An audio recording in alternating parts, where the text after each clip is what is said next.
प्रचार के लिए आज आप मैं सपोर्ट करने के लिए आया हूँ बीजेपी पार्टी को और लोगों को ये बोलने के लिए कि काउंसिल इलेक्शन में रीजनल पार्टी को जिंदा रहना चाहिए, क्योंकि ये पूरा काउंसिल ही बना था एक रीजनल सेंटिमेंट को बरकरार रखने। मुझे तो बहुत अच्छा पार्टिसिपेशन देख रहा हूँ और लोगों में एंथुसियाज्म भी है और इससे विक्ट्री फॉर डेमोक्रेसी जब लोग आते हैं और अपना मैंडेट देते हैं। सर बीटीआर प्रमोद बोरो चला रहे हैं, कहेंगे कैसे? मैं तो चाहता था कि प्रमोद बोरो, हंगामा और अंजलि दायमानी तीनों एक होकर फाइट करें, तो मैसेज भी बहुत अच्छा जाता है।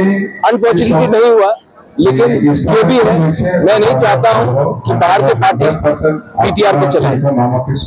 बीजेपी का